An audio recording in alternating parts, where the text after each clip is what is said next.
The Road Rash series has always been one of my favorite racing franchises from the 90s, but until recently, I've never actually played the very first title. This problem has now been rectified, so let's take a look at the game that started it all. Road Rash debuted on the Sega Genesis in 1991 and was met with critical acclaim.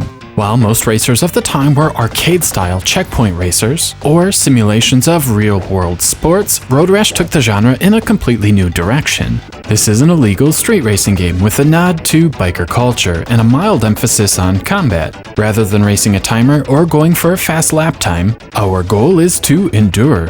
You start at the back of a pack of 14 other bikers and must survive your way to a top 4 finish to clear the race. There are 5 different environments total, each representing a different section of the state of California.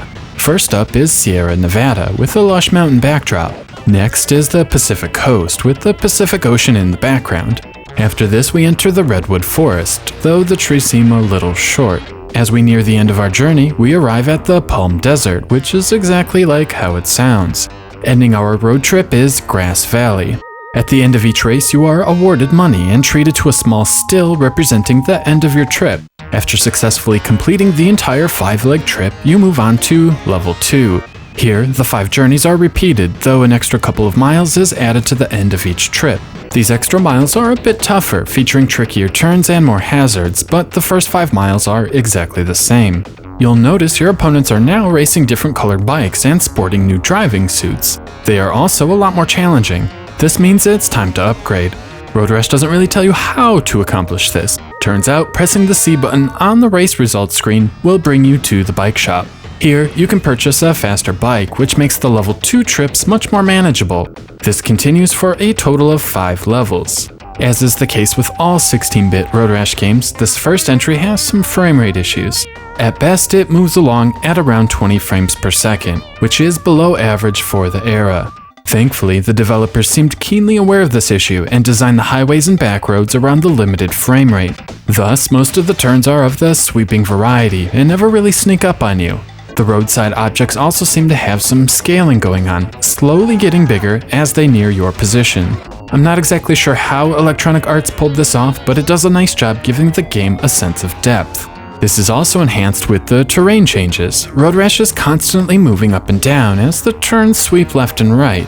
It is a terrific effect, and Road Rash does it better than just about any other game from the time. Even better, all of the elevation changes alter the way the bike handles. Your bike actually feels connected to the road.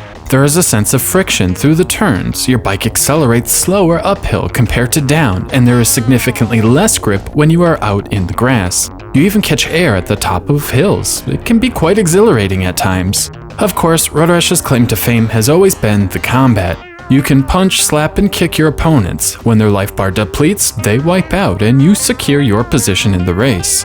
As time goes on, I find this element of Road Rash less appealing, but there is no doubt some charm to the combat.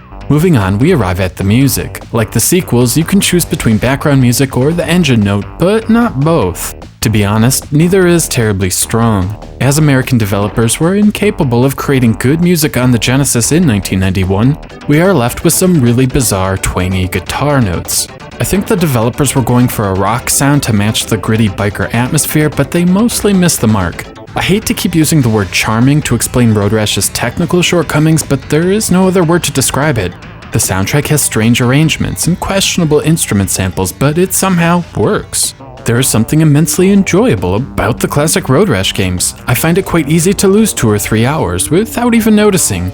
There is something hypnotic about the rolling hills, rock soundtrack, tight controls, and over-the-top crashes that I still find appealing to this very day. After a few minutes, you won't even notice the poor frame rate, lack of engine sounds, and twangy soundtrack. You just sorta get sucked in. Road Rash certainly has maddening moments where you'll drop from 1st to 8th right before the finish line after a crash, resulting in a repeat of the entire 5-minute race. Other crashes will destroy your bike, causing you to lose money, or even a game over if you're out of funds. And still, other times, an unfortunate crash will lead to getting busted by the cops and paying a fine. But watching your character skid across the highway, hitting trees, cars, and other obstacles makes it memorable. At the end of the day, Road Rash is an easy game to recommend. The gameplay holds up exceptionally well, and Road Rash remains one of the funnest racing game franchises available on the Sega Genesis. 4 out of 5.